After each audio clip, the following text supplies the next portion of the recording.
All right, folks, coming up on Roland Unfiltered for Thursday, February 28, 2019, the last day of Black History Month, but I don't really give a damn because we celebrate Black History every day, so it really don't matter on this show. More fallout from yesterday's Michael Cohen hearing. Of course, the whiny, crying, red-faced North Carolina Congressman Jim Meadows says, I am not racist, and you can't call me that. So why in the hell are you a birther? Oh, yeah, wait till we show the video, y'all, from 2012 when he said Obama, he can go back to Africa. Yeah, we're going to talk about it. Plus, we'll also talk with Congresswoman Brenda Lawrence, a member of the House Oversight Committee, about the hearing. The House also today passed a new background check bill that will close the Charleston loophole, referring to the massacre of 9 black people at Mother Emanuel AME Church in Charleston, South Carolina. Congressman Jim Clyburn pushed that effort and spoke about the bill on the House floor. We'll show you his powerful words. Another former police officer on trial for killing a black man, this time in Florida. And once again, the cops' account of the shooting is contradicted by a recording of the incident. Wait until we tell you about the case of Corey Jones. We covered this when it initially happened. And this cop, off duty, killed his brother and made up all kind of stuff. And prosecutors say he is a murderer. Donald Watkins Sr., folks, is a well-known attorney in Alabama in the South, a legal scholar.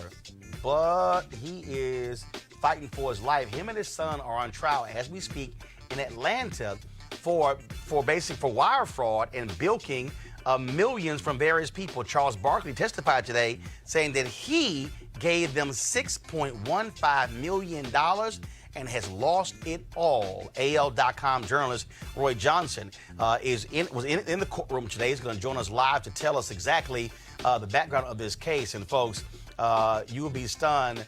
And Watkins, 71, his son, 46, they're facing a whole bunch of years in prison if found guilty. A school field trip has black 10-year-olds picking cotton and singing slave songs. White folks gonna make me cuss. Y'all, we gonna wait till we show y'all the video and we'll talk to an official in South Carolina who says this is atrocious, but it is South Carolina. And $23 billion, that's how much more is spent on white schools versus non-white schools in America. Black folks have known about these disparities in education for a long time, but $23 billion? We'll talk with the author who discovered this and other appalling facts about separate and unequal education in America. And today, my buddy Van Jones was at CPAC, and he actually said that conservatives now are the leaders behind the criminal justice movement. Van has a thing called the Love Army, where he believes in talking to people on both sides. I got a few love words for Van about this. It's time to bring the funk on Roland Martin Unfiltered. Let's go. He's got it. Whatever the miss, he's on it. Whatever it is, he's got the scoop, the fact, the find. And when it breaks, he's right on time and it's rolling. Best believe he's knowing. Putting it down from sports to news to politics.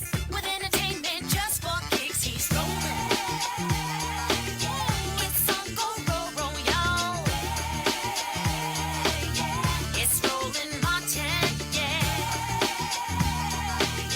Rolling with Roland now. He's funk, he's fresh, he's real, the best, you know he's Roland Martin now.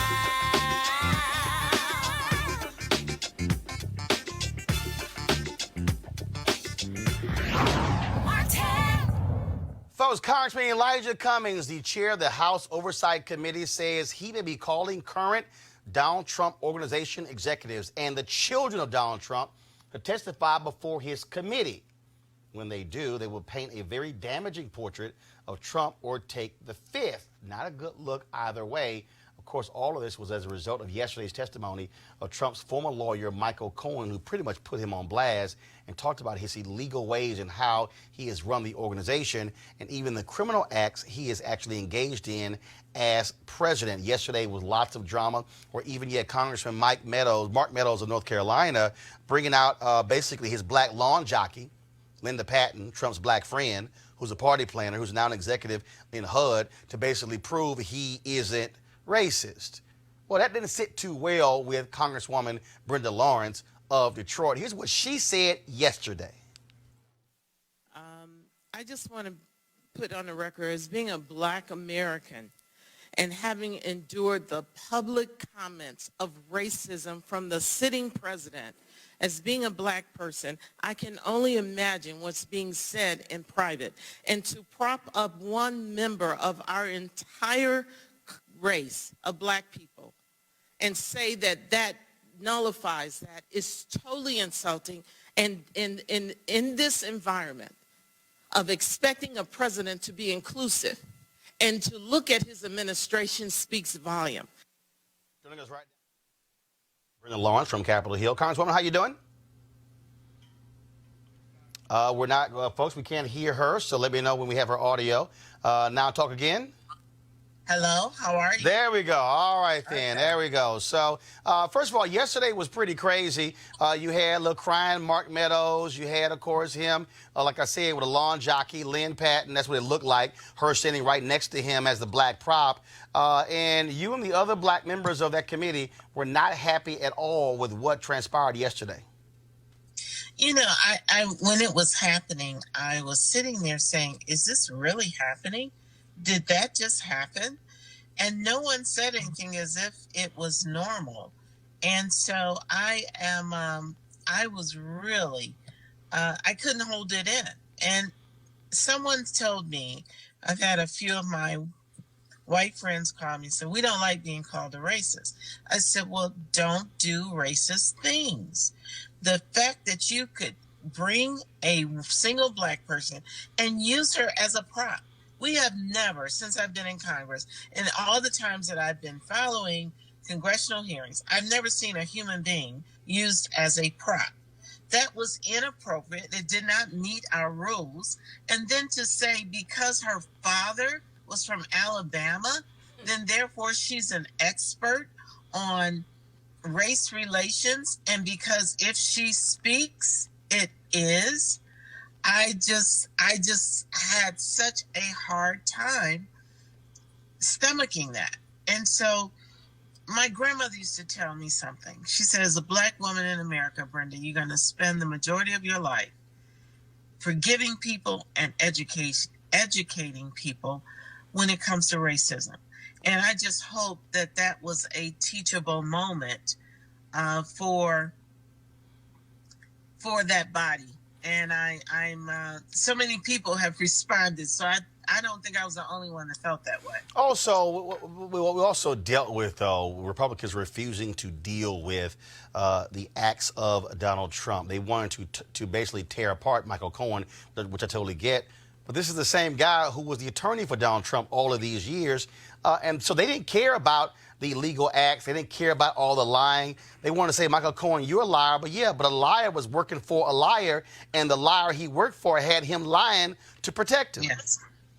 And, you know, remember, a broke clock is right twice a day. And I can tell you, Cohen came across as being very transparent. I lied. I have supported a man that did not treat people fairly, that he's a racist, a crook, and that he was very transparent. I'm no saint. And even when Miss Patton they were saying that this woman was an African American and would she work for a racist? And he said no more than I should have as a victim of Holocaust. So I mean, it was amazing to me that you're going to whitewash all of those comments that Cohen said that the president said in private. Pretty much was what he says in public. I mean, the S-hole comment about Black African countries, he said publicly. He has publicly called Black football players SOBs. He has disrespected Maxine Waters. He has disrespected Farica Wilson and called them names. And, you know, I wasn't shocked. And everyone knows that the man has racist behavior and tendencies, and his language is hurtful. That if you are brown and from Mexico, you're a rapist and you're a killer automatically. So, I mean, the Republicans spent that whole hearing defending Donald Trump. they couldn't hear a word that Cohen said because their objective was to defend and deflect for Donald Trump. And we'll never get the checks and balances we're supposed to have in Congress and that we take an oath for. They do not work for Donald Trump. I scream it. You work for the people, and you're not doing the work. Well, now the question is this here, and that is, do you want to see the Trump Organization associates and his children before the committee you sit on, the House Oversight Committee, to answer the questions that Michael Cohen laid out yesterday, some explosive charges? If we truly are going to do the checks and balances, as uncomfortable as it sounds to bring the president's children, he has brought his children to the White House, made them federal government employees. He has repeatedly, in every story, used his son to perform tasks that has been deemed illegal. Do we have the right to ask the questions? Yes. If his children were not part of his administration, that would be off limits. I'm pretty strong on keeping family out of this. But he has positioned his children as policymakers, as part of our government, which makes them clearly a point of interest when it comes to getting the facts and the answers in this investigation. All right, Congresswoman Brenda Lawrence of Michigan, we appreciate it. Thanks a lot. Thank you so much. You have a great one. All right, likewise. Chat soon. Folks, remember the crying North Carolina Congressman Mark Meadows yesterday, who was just so offended that Congresswoman Tlaib dared say it. Oh, my God, that was racist. And so he's been running his mouth saying, oh, no, remember he said, I got the people of color who are nieces and nephews or grandkids, whatever the hell he was talking about. So why did they find this video that's been circulating on social media today? Press play. And so what we're going to do is take back our country. 2012 is the time that we're going to send Mr. Obama home to Kenya or wherever it is. We're going to do it. You know, I see it as if we do our job from a grassroots standpoint, we won't have to worry about it. You know what? We'll send him back home to Kenya or wherever it is.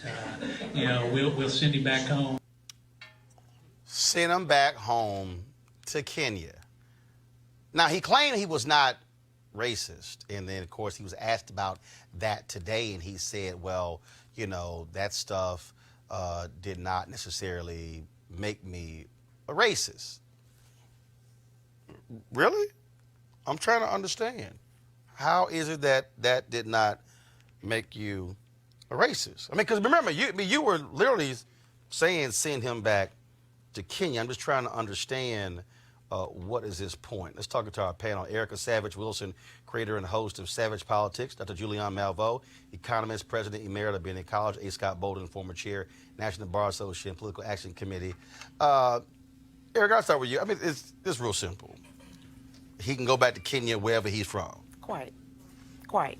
And then we also have to remember who Mark Meadows is. Mark Meadows is the chair of the Freedom Caucus, which is a group of House Republicans that are very much so dedicated to the base as they become to know Trump. They so far right, they about to be left. Absolutely, absolutely, which would be a detriment to their soul. And so to add to this whole political theater, which he proclaimed was not an act, that this woman, Lynn Patton, who is a political appointee by the Trump administration for HUD, made an Instagram post on Tuesday concerning her being very disappointed in Michael Cohen and a picture of the two of them. That was picked up by someone within Mark Meadows' office, and then she appeared at the hearing with her statement appearing just about word for word submitted to Congress. So when he gets very upset and he's crying, what Congresswoman Tlaib said about this being an act, a racist act, absolutely marries well with his actions on yesterday. See, it's real simple, Scott. I mean, if you were talking about birtherism, you were dealing with the issue of racism. That's what you were dealing with. Right. And so now Mark Meadows wants to, oh, no, that's not me, that's not me. So what the hell is that? But it's the height of arrogance of white privilege and white people in this country and the depth of ignorance. Let me unpack that very quickly. Look at Mark Meadows. He believes that if he puts a black woman up who says that Donald Trump isn't a racist, then that means he's not a racist, when the evidence in the empirical data says just the opposite. But watch Mark Meadows even more. He turns to have the chair defend him as his best friend. And because I got my best friend, who's a congressman from Baltimore, who's black as a chairman, that because we're best friends, that doesn't mean I can be a racist or be racially offensive. You can be both. I've met Mark Meadows. I've met him in the green room. He's a friendly guy. You wouldn't know that the racism bubbling below his skin and in his heart is there. And so this whole concept that one black person or one black friend is enough to make you a non-racist, why are white people in white America trying to tell us what's racist or isn't, and they've never been a victim of it? They're not people of color, and so they're the worst judges of whether they're racist or not. Julian, in 2012 interview with Roll Call, this is what Meadows said. It was probably a poor choice of words on my part more than anything else. I believe he's an American citizen, but the fact of the matter is, you said it. You said it, you bought into it more than once. So, I mean, really, I ain't trying to quite hear all this. You know, Scott's made a point that's very interesting. Racism wears an affability mask. In other words, no one is going to call, well, some people will, but very few people in 2019 are going to come up and call you the N-word. But they're code words. We'll send it back to where he belongs. Just code words. And as long as they don't use the N-word, white America thinks they're on safe ground. They think they're okay. Oh, yeah. And then Miss Lynn Patton, let's talk about that. I mean, a lot of people work for people in Alabama who are racist. I mean, I'm not trying to diss Alabama, but there are a whole lot of racists in Alabama, and people must have work. And who know black people and smile at them. And call them friends. Exactly. Right. And go eat, well, don't go eat at the house. That might go a little far. Won't go to church with them. That might go a little far. But the fact is that woman was used. She was manipulated. All they really needed to do was put a maid's uniform on her, except for the fact that maids in our history have an honorable history. 70% of all black women were maids in 1940. But she was, lawn jockey is a nice way to put it. There's some other things we won't say on television. What we must say is that this sister lost her religion, lost her face and her space. And then she went on Fox and said, oh, yes, she's so grateful to the Trump family. Okay, so gratitude and friendship are two different things. They took her from being a party planner and turned her into a HUD official. She used to be a party planner.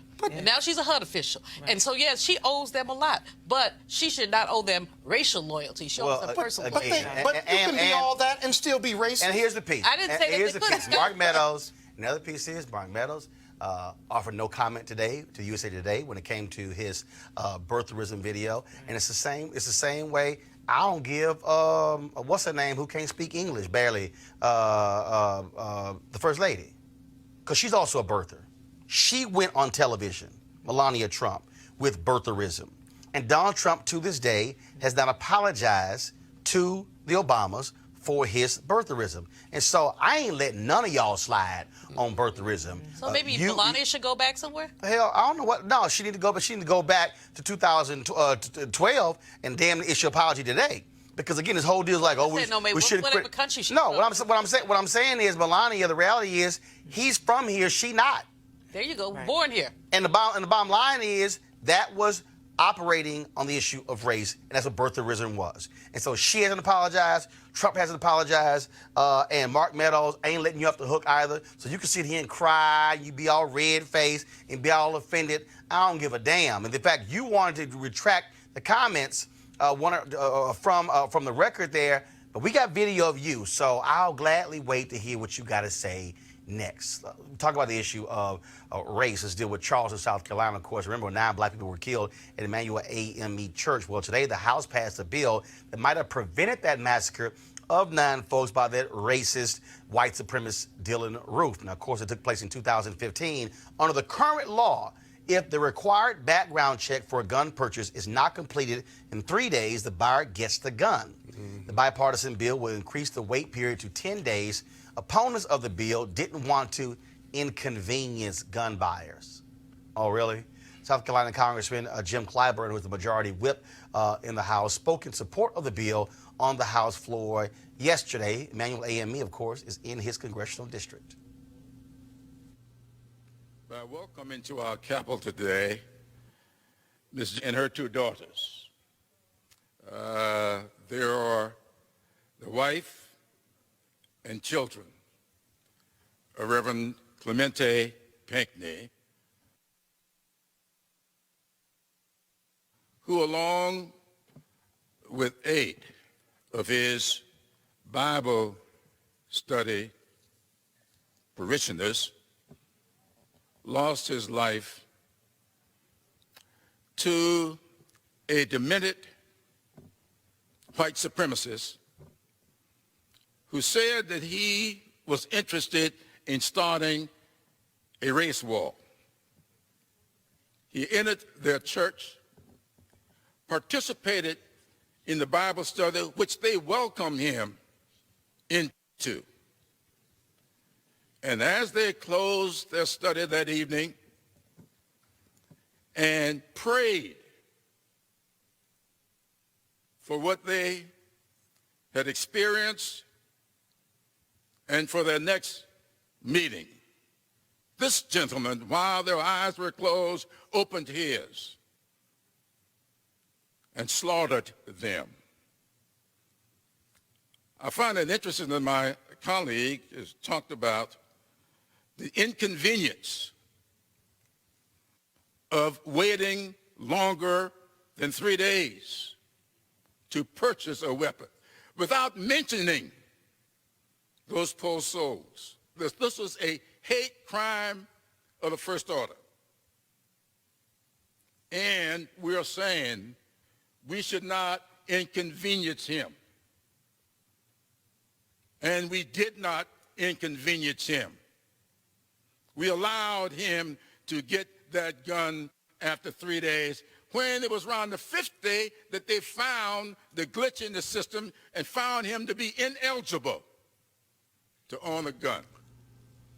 So our panel, here's the fundamental problem here. First of all, we have seen the first gun legislation bill, gun control bill, passed in more than a generation as a result of Democrats now controlling the House.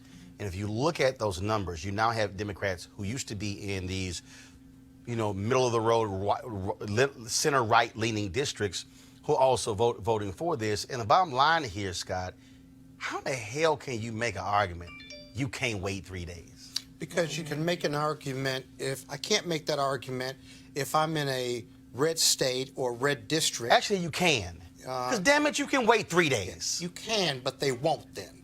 They won't because they want to get reelected, and the red state Republicans who have guns, who hunt or do target practice or kill black people, unfortunately, it's very difficult for them to do it. I'm reporting. I'm not evaluating or supporting what I'm saying. I'm saying this is how the mindset is. But Roland, you know what?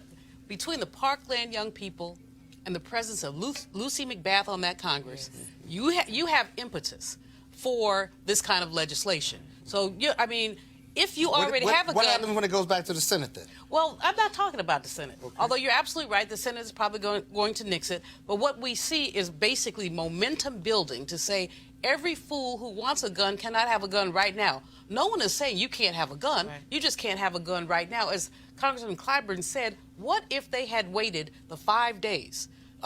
This guy wouldn't have had a gun. And so you don't have an emergency need for a gun right this minute unless you have some ulterior motive. Right. If you want to go hunting, you want to go fishing, surely one of your boys has a gun that they can lend you, and surely you can wait 10 days to go get a gun. So what we're really looking at here is, of course, the right-wing agenda of the NRA being revealed. But as I said, the Parkland young people have given this enormous impetus. They have been really focused. And the victory of Lucy McBath in Newt Gingrich's former district in Georgia really does speak to the number of suburban white women who on this particular issue said enough. Now, I'm not saying that we're going to have them all the time and on everything, but with this woman and her compelling story, Jordan Davis massacred by a crazy white man who was intoxicated and thought his music was too loud. Right.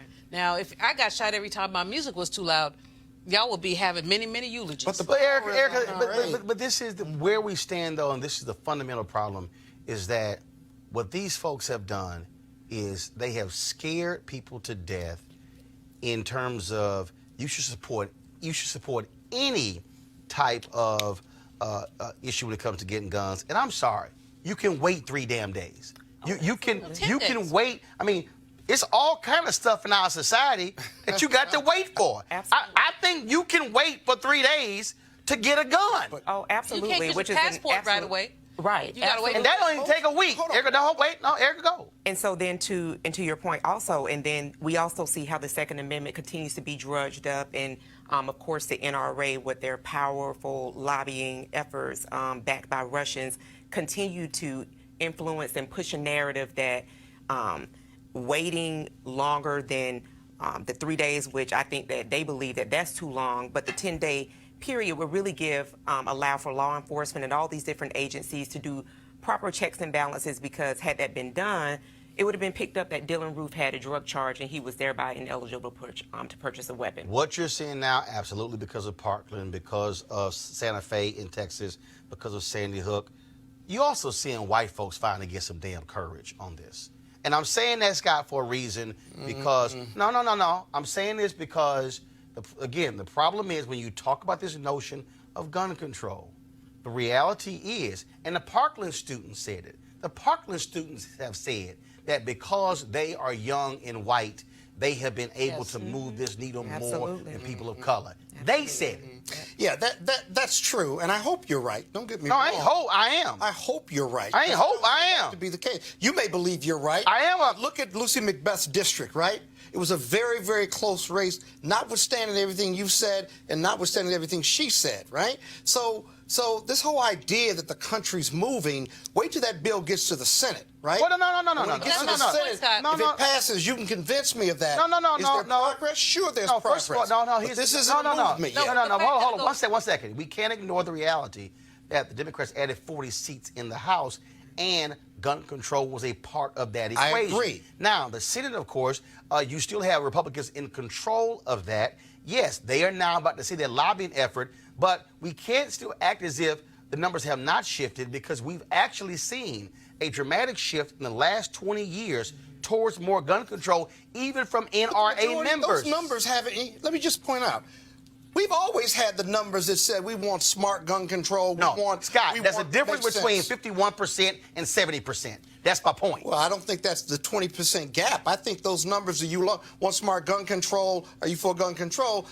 The majority of Americans have always said that. But there's a difference between the majority of Americans and a super majority of Americans. Right. That's my point. Actually, it does. Okay, you feel good. Go ahead, Julian. But the other piece of it is that NRA hegemony is being broken up. We keep seeing these mass shootings, and as you say, Roland, this is not black people going in these places and shooting stuff up. We had a couple, but not very many. These are white folks killing white folks. There might be a black person hiding under the desk, and so you see this hegemony. You see white people who were heretofore Republicans saying, my child was shot. Right. I don't get to see my son's wedding or my daughter's, birth or anything like that. So you see people who are being moved, and they really are looking at the intransience of these Republicans. Got it. And they're breaking. All right, folks, let's not talk about what's happening in Florida. We covered this case when it first happened. That is, a former cop is now on trial for manslaughter in the shooting death of a stranded motorist, Corey Jones. Corey Jones' car was disabled, so he called for roadside assistance. An undercover Palm Beach Gardens, Florida cop, Newman Raja, approached the car. Now, everyone agrees on that. This is what he said happened when he talked to investigators shortly after the shooting. I thought it was a disabled vehicle on the side of the road, or an abandoned vehicle. So I saw this vehicle and everything, and I was like, okay, I've got this vehicle on the side of the road, and I'm going to check out with it, make sure everything's okay. I didn't think there was anybody in there, and as I got close to the vehicle, and the door swung open, and this guy jumps up, and I immediately got out of the van, and he's like, I'm okay, man. And at which point I said, hey man, police, can I help you? And the second I said police, he jumped back, and I clearly remember him drawing and pointing a gun at me. I saw that silver muzzle, and he had, I can swear on this, he had a Laser Max laser and the guide rod in the gun, and I saw that red light of that Laser Max flashing at me, and I immediately just shouted, drop the gun, and sorry. Let's do this. Take a Take a deep breath. I remember pulling the trigger, I think 2 to 3 times. Here's what his lying ass didn't know. That when all this went down, Corey Jones was still on the phone with roadside assistance when Raja approached the car. Now, remember he said when he got near the vehicle, the door swung open? Now, check this out. The dinging you hear is the door open before Raja gets there. 7 seconds before he first speaks, he told investigators that he identified himself as a cop. Also, remember, he said he was not in uniform. Press play. Is there any buildings, landmarks, anything like that that I could use to pinpoint your address?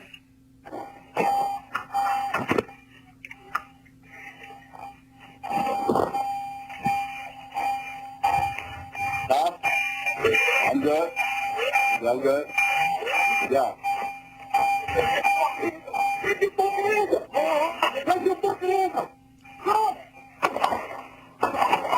Oh my gosh.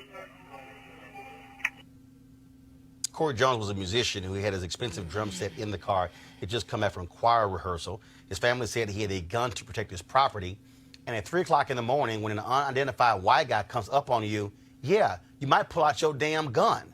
When the trial opened earlier this week, the prosecutor called Raja a reckless killer and an angel of death who at no time acted like a law enforcement officer, how they should be in helping citizens. But not only that, you remember also in this trial, the officer actually was coming from a different direction. So this guy's parked on the side of the road. This cop literally turns around, Erica. Yeah. And comes from a different direction to approach him. Raja hunted him down. Oh, absolutely, which is the unfortunate testimony of black and brown men and women across this country. And I will say to you that what is even more bothersome with the audio is that there seems to be some sort of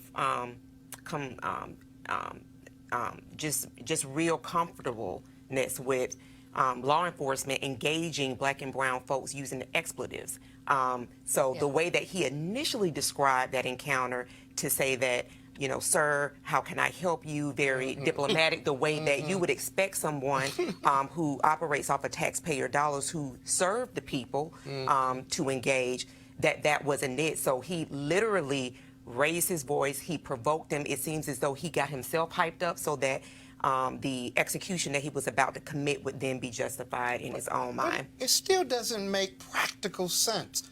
As a former prosecutor, this guy works undercover burglary. It's 3 a.m. in the morning, so he sees an abandoned car. What he really did was went down a ramp the wrong way at 3 in the morning because he saw an abandoned car.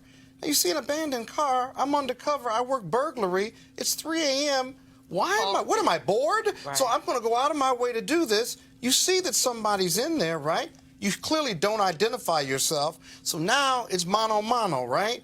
3 a.m. in the morning. He's dark-skinned, as this from the video, and this musician is on the phone. And he says, I'm good. He said, really? I said, yeah, I'm good. Really? Really? Get your Hold up. hands So this is from the CBS 12 Twitter account. Y'all, this is what Raja was driving. That's the vehicle. Who the hell, if you are abandoned in a white vehicle, and also let's keep in mind, because we kept doing these stories, there were numerous times of people impersonating cops in Florida, rolling up on folks, stealing from them. Right. So you are aware of this at the time in Florida. That's why he had the gun. I mean, as they said, he had an expensive drum set. He was coming from choir rehearsal, whatever. He knew that he needed to protect himself. This Raja, whatever his name is, he needs an Academy Award because that acting job. Oh, the crime, that bullshit. Yeah. It didn't convince me. It didn't convince me either, but obviously he needs an award because it convinced somebody. It didn't convince enough people to convince somebody. As Erica said, this is a pattern in practice of a tax on our people. Yep. And even if we could justify it, we can't justify any of it, but the use of the F word, the aggressive language, really suggests that he was not trying to help. He was trying to start some stuff. That's all he was trying to do. All right, folks, I'm going to a break in a second, but I want to do this here real quick. I got to tell you about another trial that's happening, which is actually shocking to a lot of people. Donald Watkins Sr. comes from a well-known family in Alabama, an historic family.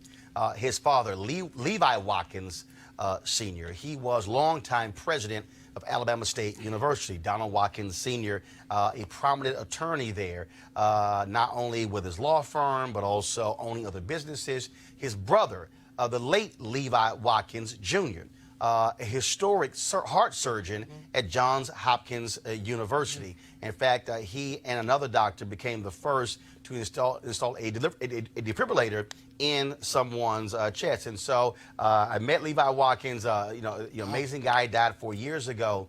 But this story is stunning in that Donald Watkins Sr. and Donald Watkins Jr., his son, are on trial right now in an Atlanta federal courtroom for bilking millions of dollars from investors, including a number of athletes. Donald Watkins Sr. and Jr. have been charged with wire fraud, bank fraud, and conspiracy to commit wire and bank fraud. Basically, they are charged with taking loans and investments from people for specific business purposes and using the money for themselves, paying off alimony, American Express cards, going out to eat. It's been a crazy trial for the last week or so. Condoleezza Rice, the former Secretary of State, she has testified, also along with Martin Luther King III. Donald Watkins Sr. approached both of them to serve on the board of directors of his company that he said he bought a 50% interest in, when in reality, he did not.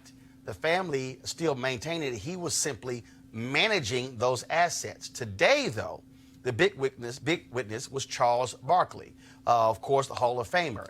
Barkley testified today that over the course of several years, he gave Donald Watkins Sr. $6.15 million to invest in this particular business. He has not gotten a single dime from that. Riveting testimony today. Roy Johnson, a friend of mine, columnist for AL.com. I was following his Twitter feed, retweeting. He was live tweeting the trial. Roy, you were in the courtroom. You have previous history with Charles Barkley, co-authoring a book with Charles as well. And again, so before we get to today's testimony, set it up because, in Alabama, in the South, Donald Watkins Sr. is a legendary trial attorney. He is certainly one of the most noted attorneys of any color, of any race in this state, and is most noted for being the attorney who was able to get Richard Scrushy off in a high-profile trial several years ago. He moved to Atlanta and has lived various places, but there's very few people in the state that do not know Donald Watkins, do not know of his family and his legacy and his children, who are very successful in their own right. And of course, he is on trial with his son, Donald Watkins Jr., who is also charged with those same crimes. I remember 15 plus years ago, almost 20 years ago. Matter of fact, I remember, I think when you were the founder of Savoy Magazine, I was a news editor, I think we did an article on Donald Watkins. Remember, he was talked about, people saying he was a billionaire. He was looking at potentially buying an NFL team and a baseball team. Yet when you look at this testimony that we've heard, it basically says, look, these guys were broke as hell, borrowing money left and right, paying for all kind of stuff. And that, he had this whole deal. Hey, he owned the bank. Then we hear that issues with the bank. He says, I wasn't even getting paid. Then he says, in this case, that he bought 50% of this waste company. Now, based upon testimony, we now see he didn't own any of it. He was just simply managing it. I mean, it is stunning to literally listen to this. And Watkins is him and his son representing themselves.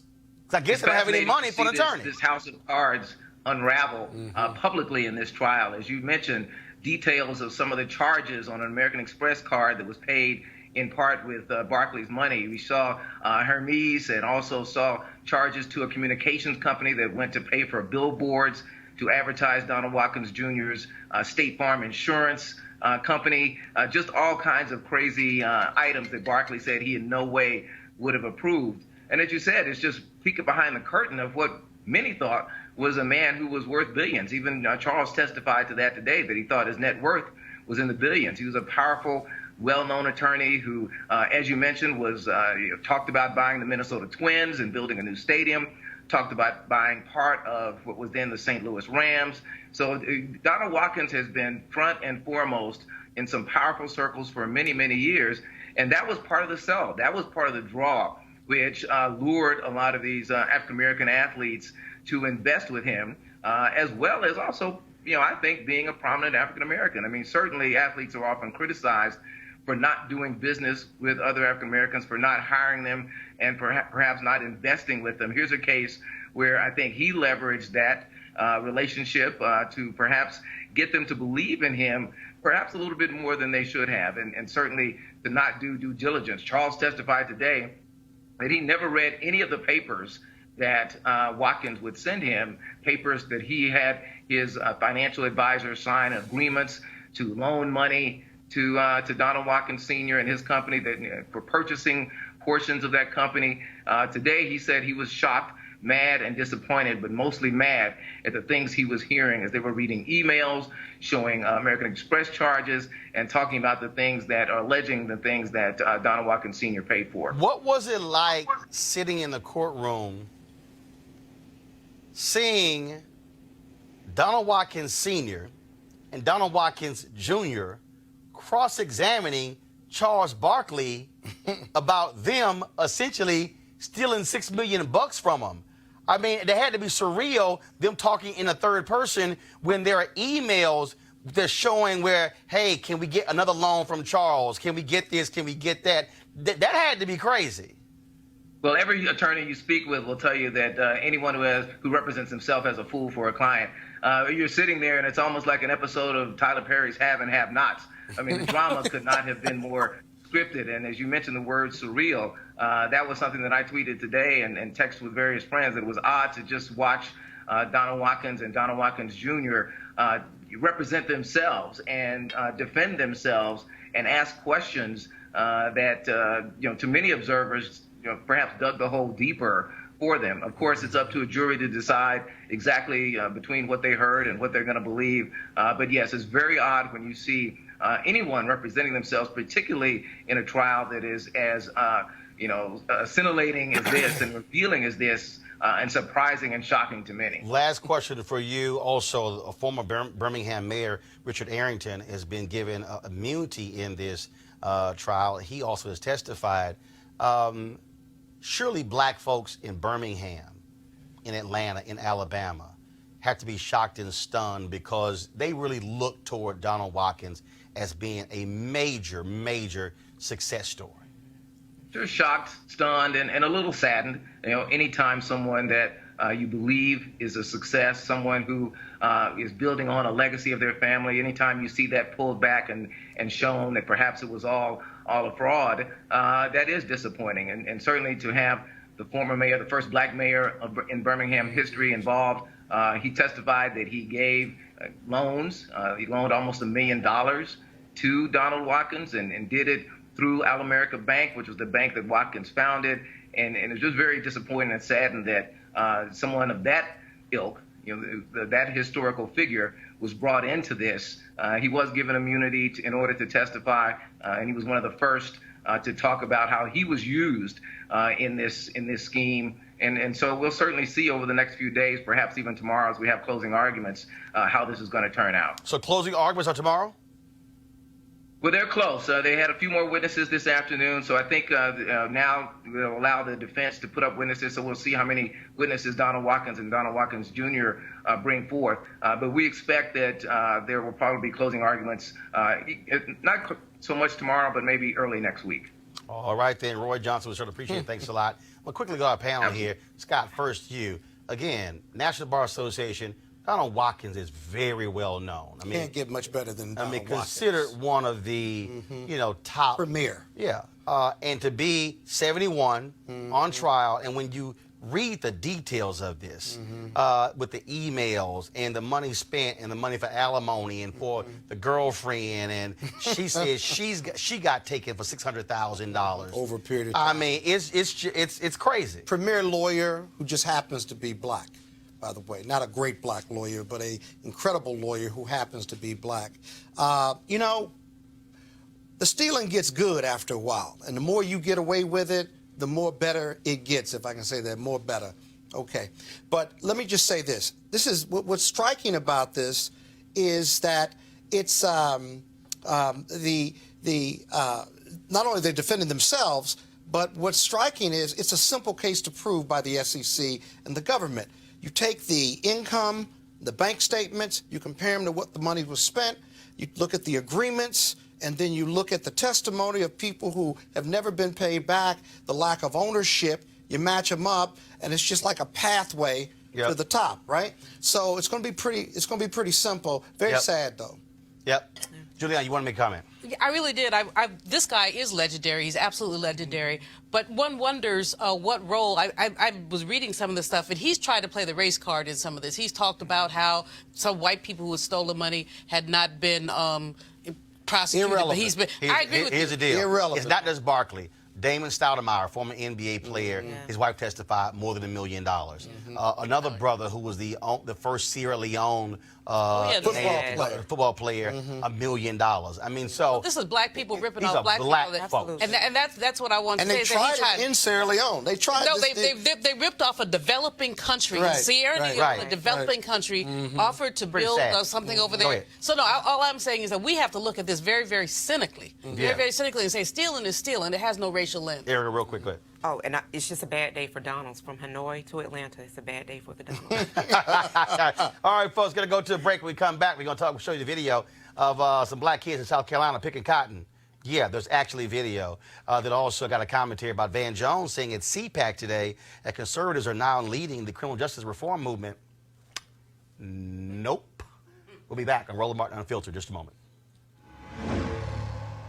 Hey fam, I want you to like, share, and subscribe to our YouTube channel, youtube.com/Roland S. Martin. And don't forget to turn on your notifications. All right, folks, of course, we talked about the whole issue of getting healthy and well in 2019. Many folks are trying different reasons, different ways of doing it. One of the things that I did starting the year off was with the D-Herbs Full Body Cleanse.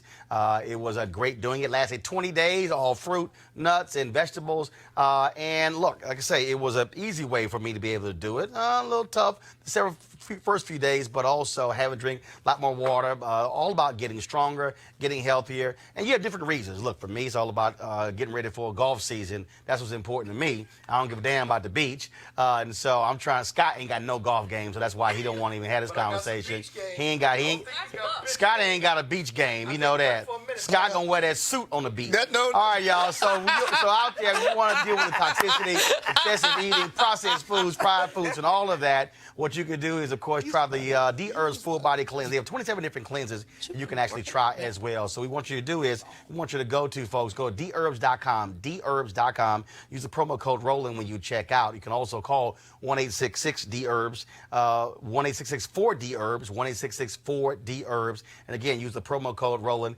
Like I said, they got 27 different cleansers you can try, and also weight loss systems after you go through the cleanse as well. And so we certainly want to thank them for being a partner here on Roland Martin Unfiltered. So again, dherbs.com or call 1-866-4-D-Herbs. All right, folks, let's deal with, I've been talking about this ridiculous video, of course. Yesterday, we talked about the First Lady of Virginia sitting there handing out cotton to black kids and on a tour of the mansion. What the hell is wrong with these white people? Okay, I'm telling y'all, we just might as well have a daily segment called Crazy Ass White People. Now, of course, we have this out of South Carolina, y'all. Ebenezer Avenue Elementary School in Rock Hill, South Carolina. Scott don't want to see the video, but he's going to have to see it. Earlier this month, they sent a 10-year-old school kids to experience picking cotton. Not cotton swabs, y'all. Not dealing with earwax. Damn experience picking cotton. The kids were even taught a damn slave song with the lyrics. I like it when you don't talk back, make money for me. Play this damn video. I like it when you don't talk back, make money for me. Make money, say money, money, money, money, money. I like it when you don't talk back. I like it when you don't talk back. Make money for me. Make money for me. 1, 2, 3, 4. Like it when you pick like that. I like it when you feel the sound. I like it when you don't talk back. Make money for me. Make money for me. 1, 2, 3, 4. Like it when you pick like that. Come on. Come on.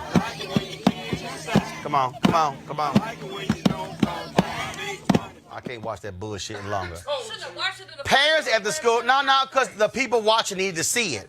Parents complained. The school at first defended this trip, They later apologized. Joining us right now, South Carolina State Representative John King. He said something has gone terribly wrong. John, I'm serious. It ain't that damn hard to figure out. You don't have some black kids experiencing picking cotton and singing a damn song called "Make That Money."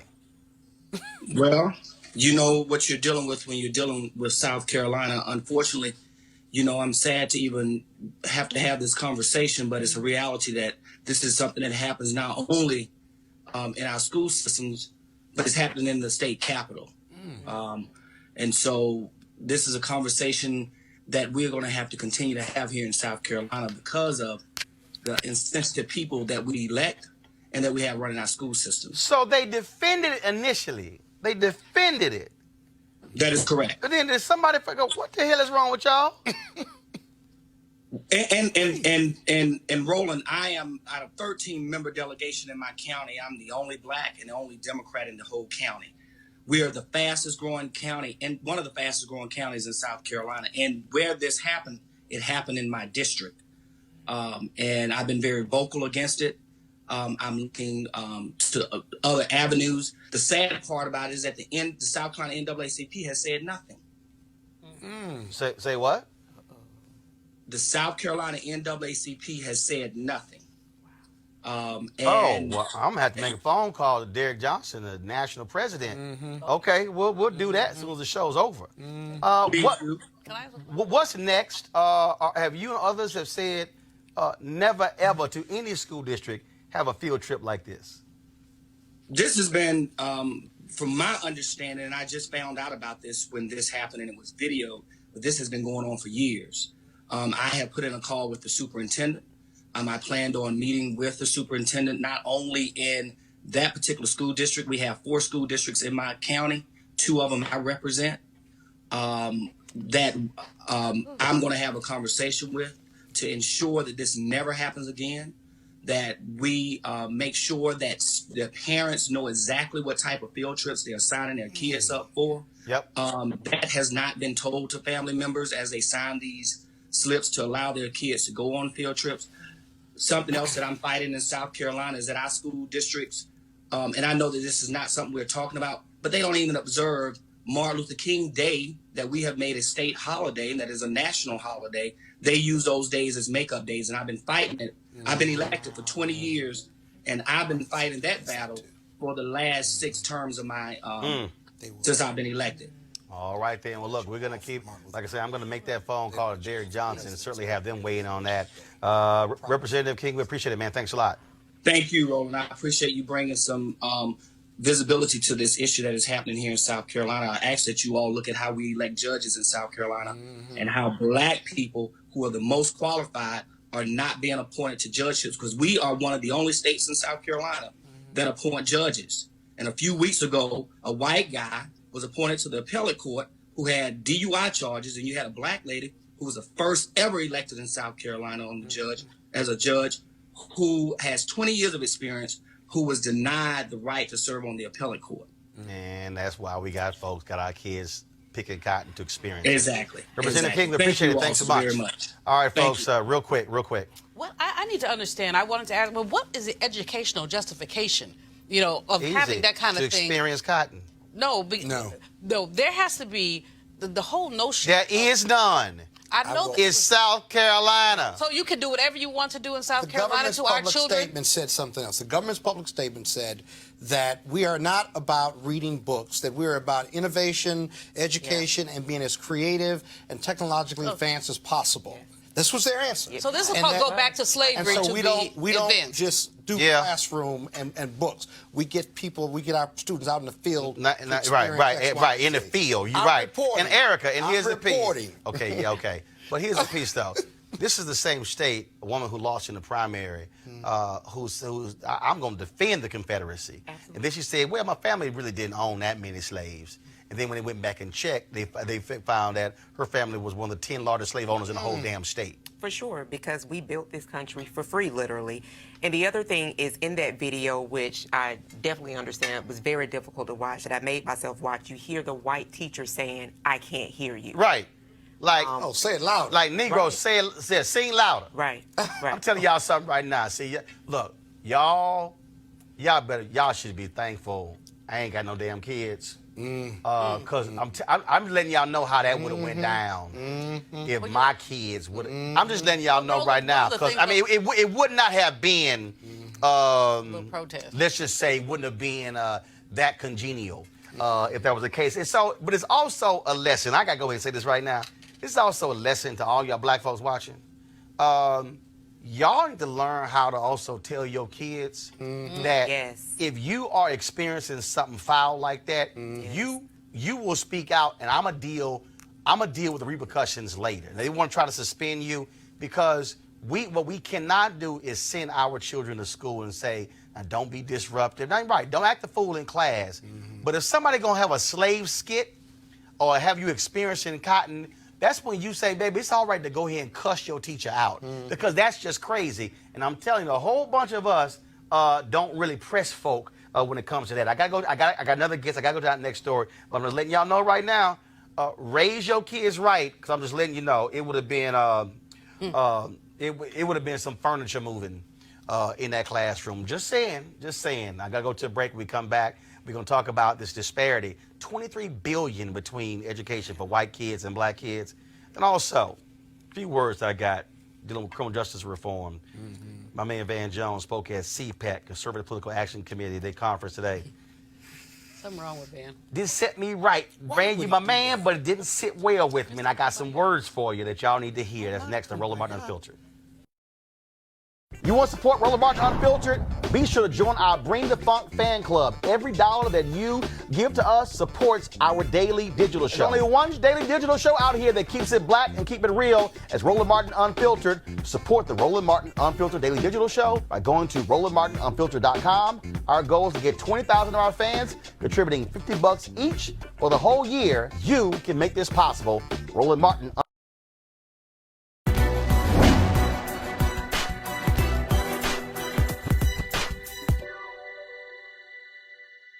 You can jail a revolutionary, but you can't jail the revolution. Black Panther Party leader Fred Hampton.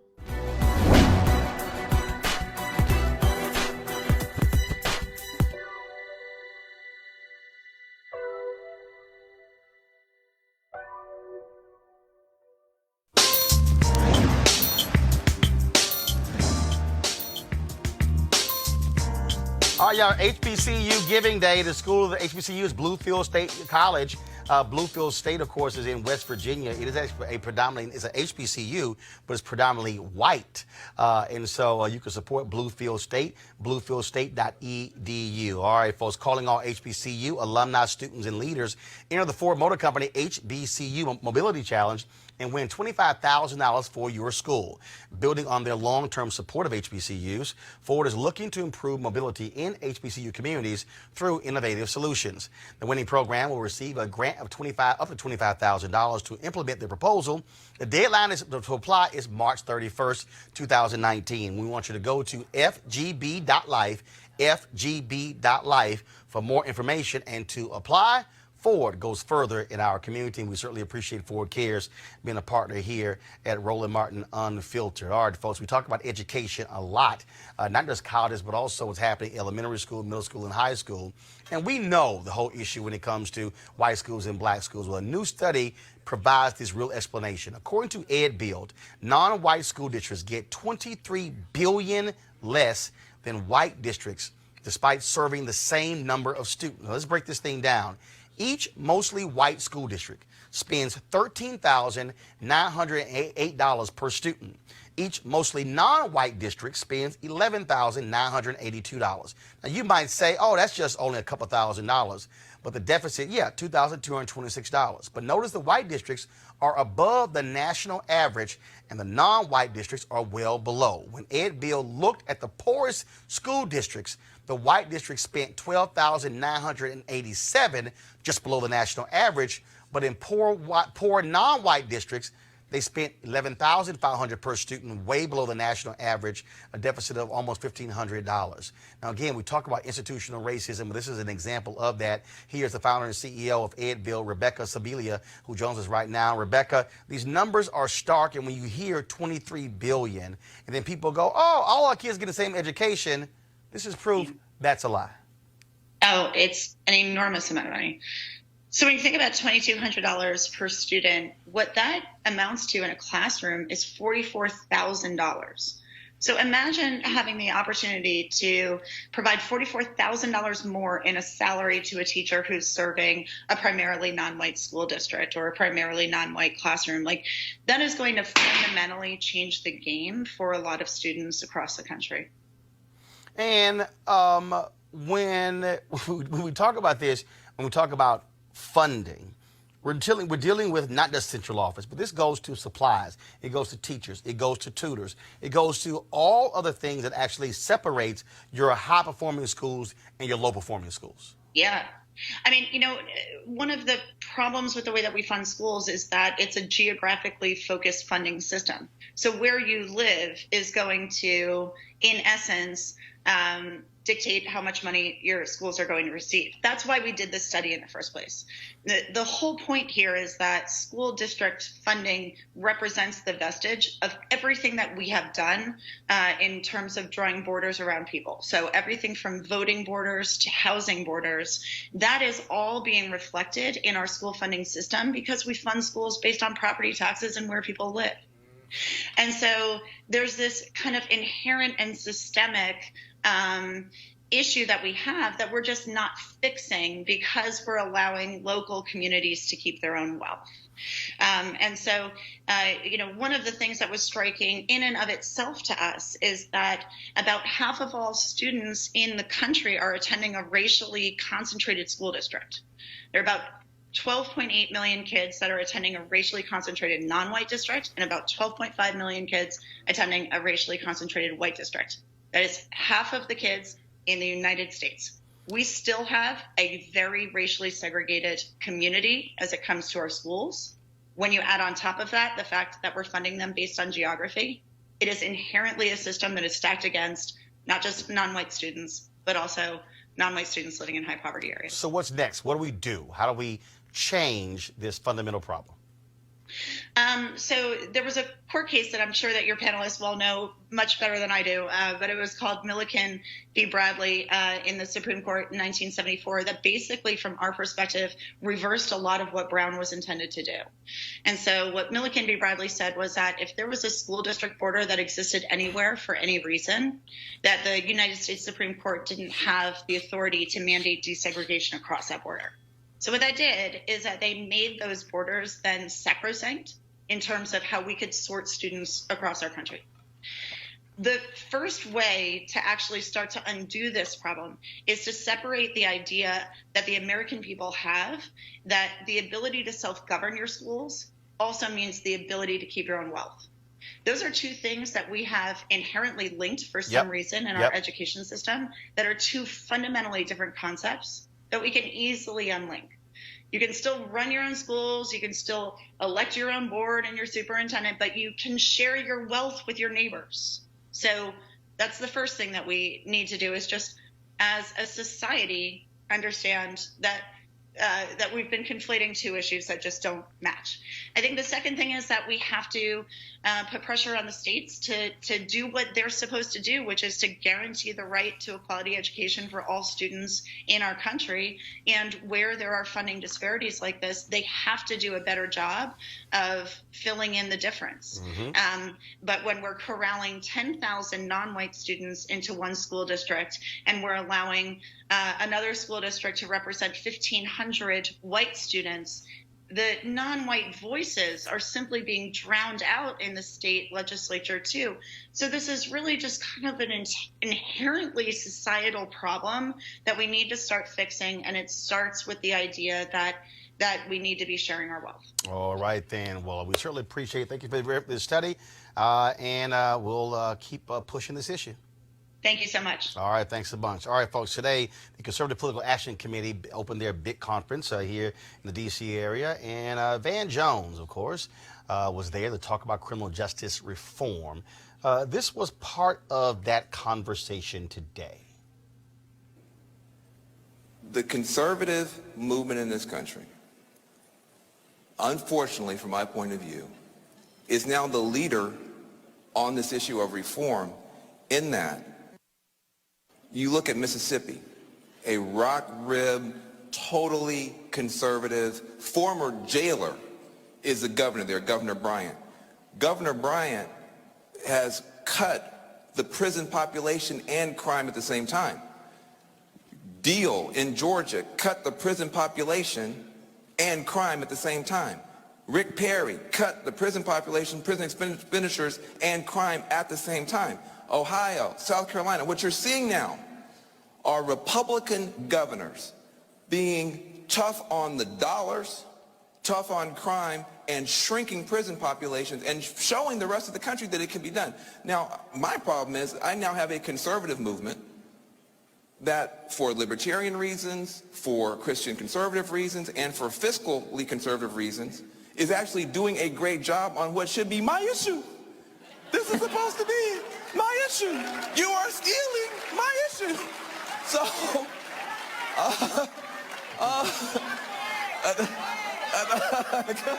so they're welcoming you with open arms. Keep going. Let me keep going. Look, I'm going to stay in my party. I'm going to stay in my party. But what I want to say, but take some dadgum credit for being smart. Take some dadgum credit for getting it right, and take some dadgum credit for showing that, listen, if you take some food, we had this conversation before. Yeah, don't take my food. I'm a socialist according to you. I should take your food. I'm just joking. We probably don't want to go there either. That's good. But listen, here's what happened, and you guys understand how this happens. We passed a bunch of laws 30 years ago, throwing the book at everybody for everything. And then we didn't look at it again. A lot of people didn't. It's just like when you get food, you go out to eat, you get a bunch of food, you put it in the refrigerator, look at it for 3 weeks, 6 weeks. You open that up, it doesn't look like food anymore. All right, so let me unpack this, okay, or let me deconstruct this. I know Van very well. We've collaborated on various issues when the First Step Act was being looked at by Congress, when that was being driven through the House, Congressman Hakeem Jeffries and others. I was certainly supportive of that because I agree with Van that when the people who are in federal prisons, there needs to be reform. Here's what he was saying, how I would have said it. First of all, he is correct in that you have Republican governors who have decided to step up when it comes to jail reform. 7 years ago, a top civil rights leader told me, where I was speaking at a banquet in the Midwest, he said that we have been able to move the needle more with Republican governors than Democrats. But you have to provide context. Why is that the case? It's because Democrats have always been labeled as soft on crime. Republicans have always run on tough on crime. And so as a result, if you were a Democrat who ran for district attorney, or you ran for a judicial position, or you ran for a state position as governor, you had to prove to largely white conservative voters that you were tough on crime. I'm born and raised in Texas. I remember when Mark White was running for re-election, and he was in a studio, and there literally were posters that were 3 times the size of him. And he was walking through, and it was all of these photos of largely black and brown people and a few white people. And they were photos of people who he said Texas put to death. This week, Texas will put to death the 560th person since the Supreme Court allowed the death penalty to be reinstated. Mark White was a Democrat. Mark White was saying, I'm a Democrat, but I can be tough on crime with putting in the death. And so that's the reason why you had Democrats who are running. You're seeing it right now, Senator Kamala Harris. Oh, how is she a criminal justice? Because when Democrats run for attorney general and district attorney, oh, what are the white conservatives going to say? I need to appeal to their votes. So here's what you had here. And we dealt with this issue years ago on my show, Washington Watch, on TV1. I had a brother who was on the show who was upset when I pointed this out about these conservative governors. And he said, well, they're doing this for financial reasons. He was making the moral argument. I said, bruh, it doesn't matter if you're making the moral argument, if they're making the fiscal conservative argument. If this decreases the number of jails, of people in prison, I'm down with it. See, that's what Van did not unpack. Now, Van said conservatives are leading the criminal justice reform movement. No, that's a lie. Conservatives have separated jail reform and criminal justice reform. Criminal justice reform is a much larger umbrella. Now, Van knows this. He works with groups right now. He's the CEO of the group that they just launched with Meek Mill and Robert Kraft, who gonna need their help because he got charged with prostitution. So I understand his point. But the reality is conservatives are not leading the criminal justice reform movement.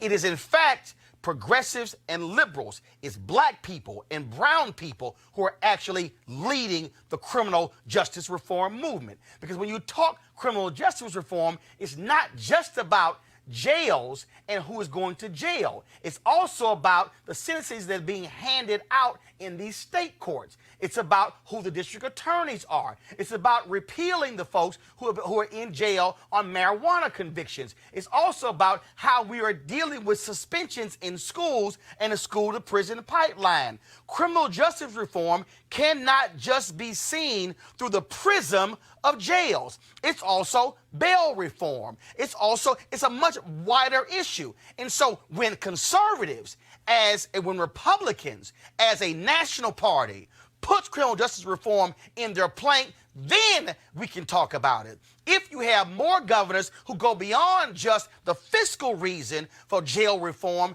then we can have the conversation. But see, Van, I could not be like you and sit in a room of conservatives and say they have been smart on this when in fact you still have too many Republicans who tried to block the First Step Act, who tried to block criminal justice reform. You still have the Senator Tom Cottons of the world from Arkansas. You still have Jeff Sessions who blocked it with DOJ. You still have folks who are putting these things in place. The reality is Bob McCulloch was thrown out in St. Louis and replaced by progressive Wesley Bell. Larry Krasner became the DA in Philadelphia. You, of course, have Marilyn Mosby in Baltimore. You have, of course, Amalia Airman's down in Florida. So you got black folks. You got now Justice Crusoe, former judge in Dallas, who's now the DA. You now have progressive-minded district attorneys who are starting from a position of we are not going to throw everybody in jail.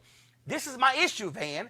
If conservatives are actually leading the movement, and I understand Trump signed the First Step Act and what he touted, but has Donald Trump reversed all of the actions of Jeff Sessions that he put in place when he became Attorney General? The answer is no. Has Donald Trump and Jared Kushner and Republicans reversed it when they said we're going to go back to private prisons? No, they have not done that. Jeff Sessions told his prosecutors to stop doing what Eric Holder said, and that is don't go for the maximum. He said, no, you go for the maximum sentences you can actually impose. And so I am not going to somehow say that conservatives are leading a criminal justice reform movement when the proof simply is not there. Just because a governor in Mississippi and a governor in Texas, and just because a governor in Kansas, they have made those decisions, and a governor in Georgia, they still are fundamentally have bad policy overall when it comes to criminal justice reform. The day when the Republican National Committee and Republicans in the House and Republicans in the Senate and the Republican Governors Association and the Republican, all of their various groups, the day when they as a party stands up and says that we are fully backing criminal justice reform on every single level, then I will say that's what they're doing. But there's no way in hell I will say that and give them cover when the very people who are at CPAC are the same folks who are going to go home and do what they do. Governor Abbott of Texas, he needs to step up and pardon Crystal Mason, who was put in prison for 5 years for voting when she didn't realize she could not vote, and she lost her job, and she also had a family. Show me, please, when they are going to do more than just confront what's happening in jails. You had better deal with what's happening of throwing people in prisons, what's happening with juveniles, what's happening in high schools, and middle schools, and elementary schools. I am not going to give somebody credit for a small piece of criminal justice reform. No, you're going to have to do a hell of a lot more than that. Van, you my boy, but you wrong. And you were wrong for giving them that comfort. And what you should have done, Van, is challenge them to do more. What you should have said is, here are your marching orders. What you should have said, that if you are real and true about criminal justice reform, do this, this, this, this, and this. The damage has been done because of conservative policies, and Democrats went along with that crap because they were scared to be called weak on crime. No, you are not getting off that easy, CPAC or the GOP or Trump. You got a hell of a lot more work to do than what you've done thus far. Final comment from our panelists. I think you nailed it. There's not much else to say, but I will say one word. Exactly. I said because Willie Horton. Let's just see, but what has happened is these conservatives do racial manipulation to make people frightened of black people, and then the Democrats are supposed to be so soft on crime, as you said, and so they don't say anything. Willie Horton was an aberration, but Willie Horton was used to win an election. And we've seen cards like that played time and time and time again. And so Van was playing Mr. Bojangles for the white folks. I hope he was paid well. Well, you know, here's the deal. I understand he worked with Jared Kushner and the folks who put in the First Step Act. He's absolutely right what those individual states have done. But again, that was largely jail reform. Republicans initially wanted jail reform. It was Hakeem Jeffries and Senator Cory Booker and Senator Dick Durbin who pushed them, saying, no, this thing has got to be broader than that. And I'll give it, Senator Chuck Grassley, Republican of Iowa, even said that's not good enough. But I'm not going to say without the proof, show me where they are leading, Erica, because I'm not seeing that. It's too many young folks and too many black folks and Latino folks who are in the streets right now. If conservatives are leading the criminal justice reform movement, I want to see when they march it in Chicago against cops. Well, we won't see it, but we will continue to see commentary about Chicago.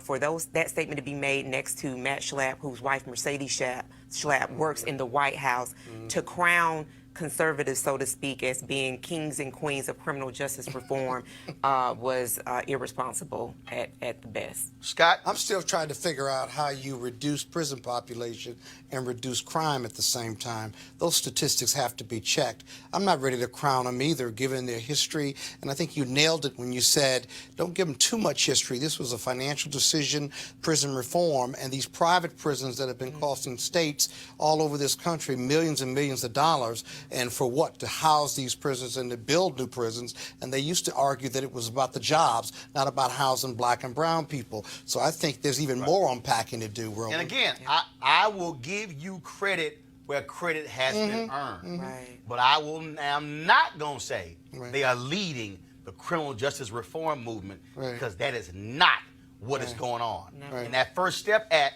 was about that big. Important, but it was that big.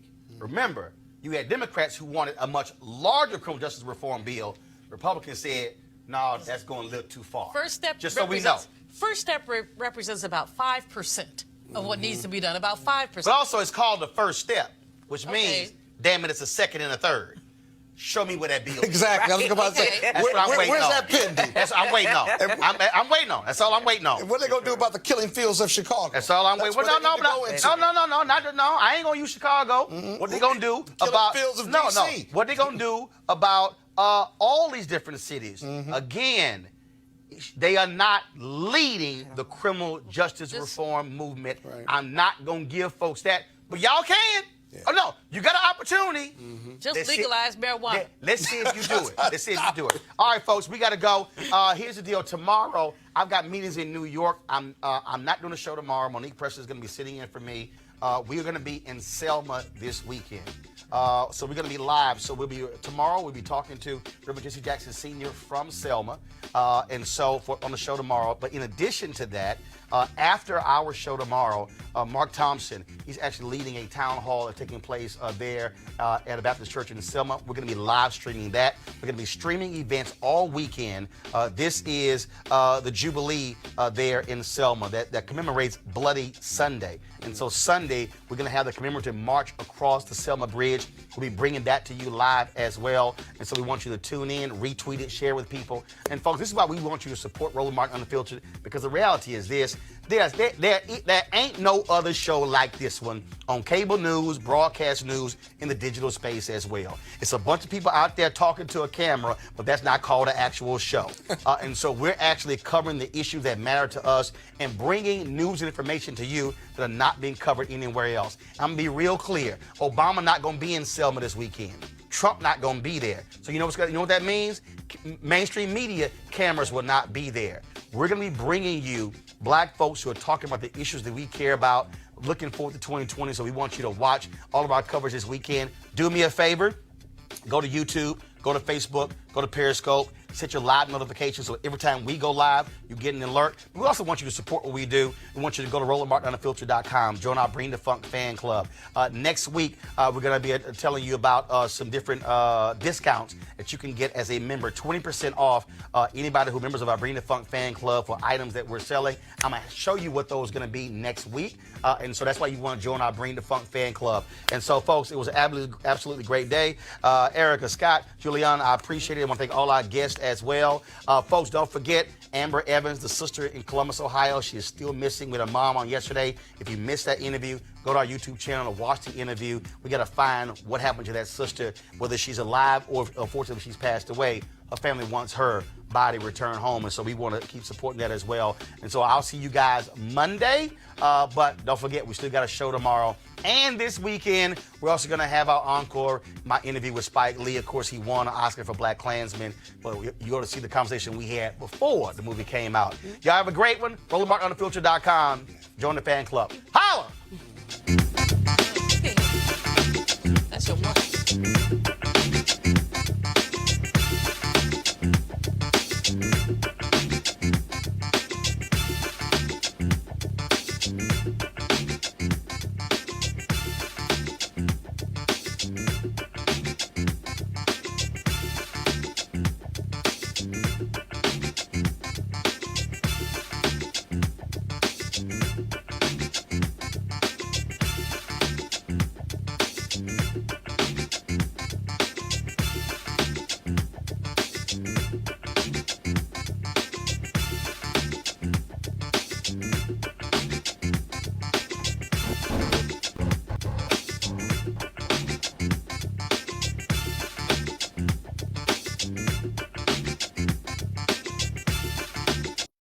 You want to support Roland Martin Unfiltered?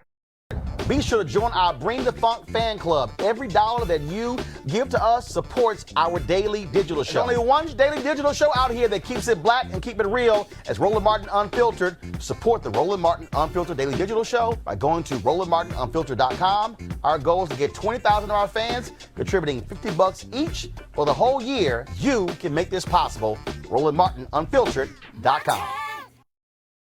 You want to check out Roland Martin Unfiltered? YouTube.com/Roland S. Martin. And subscribe to our YouTube channel. There's only one daily digital show out here that keeps it black and keep it real. It's Roland Martin Unfiltered. See that name right there? Roland Martin Unfiltered. Like, share, and subscribe to our YouTube channel. That's YouTube.com/Roland S. Martin. And don't forget to turn on your notifications so when we go live, you'll know it. Hey fam, want to check out Roland Martin Unfiltered, the blackest show on all of digital, cable, and broadcast. Check out our audio podcast. There's only one daily digital show out here that keeps it black and keep it real. It's Roland Martin Unfiltered. Press play.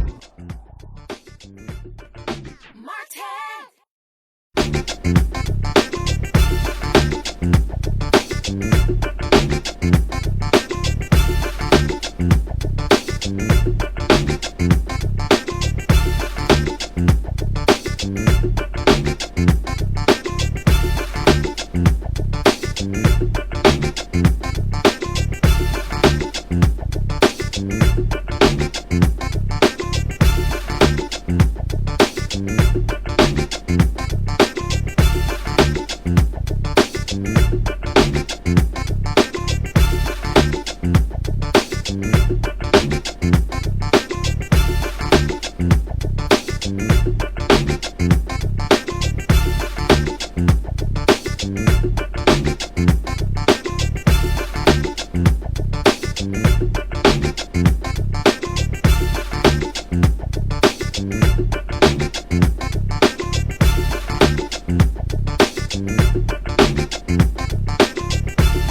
All right, folks, coming up on Roland Martin Unfiltered for Thursday, February 28, 2019, the last day of Black History Month, but I don't really give a damn because we celebrate Black History every day, so it really don't matter on this show. More fallout from yesterday's Michael Cohen hearing. Of course, the whiny, crying, red-faced North Carolina Congressman Jim Meadows says, I am not racist, and you can't call me that. So why in the hell are you a birther? Oh, yeah, wait till we show the video, y'all, from 2012 when he said Obama, he can go back to Africa. Yeah, we're going to talk about it. Plus, we'll also talk with Congresswoman Brenda Lawrence, a member of the House Oversight Committee, about the hearing. The House also today passed a new background check bill that will close the Charleston loophole, referring to the massacre of 9 black people at Mother Emanuel AME Church in Charleston, South Carolina. Congressman Jim Clyburn pushed that effort and spoke about the bill on the House floor. We'll show you his powerful words. Another former police officer on trial for killing a black man, this time in Florida. And once again, the cops' account of the shooting is contradicted by a recording of the incident. Wait until we tell you about the case of Corey Jones. We covered this when it initially happened. And this cop, off duty, killed his brother and made up all kind of stuff. And prosecutors say he is a murderer. Donald Watkins Sr., folks, is a well-known attorney in Alabama in the South, a legal scholar. But he is fighting for his life. Him and his son are on trial as we speak in Atlanta for wire fraud and bilking millions from various people. Charles Barkley testified today saying that he gave them $6.15 million and has lost it all. AL.com journalist Roy Johnson was in the courtroom today. He's going to join us live to tell us exactly the background of this case. And folks, you will be stunned. And Watkins, 71, his son, 46, they're facing a whole bunch of years in prison if found guilty. A school field trip has black 10-year-olds picking cotton and singing slave songs. White folks gonna make me cuss. Y'all, we gonna wait till we show y'all the video, and we'll talk to an official in South Carolina who says this is atrocious, but it is South Carolina. And $23 billion, that's how much more is spent on white schools versus non-white schools in America. Black folks have known about these disparities in education for a long time, but $23 billion? We'll talk with the author who discovered this and other appalling facts about separate and unequal education in America. And today, my buddy Van Jones was at CPAC, and he actually said that conservatives now are the leaders behind the criminal justice movement. Van has a thing called the Love Army, where he believes in talking to people on both sides. I got a few love words for Van about this. It's time to bring the funk on Roland Martin Unfiltered.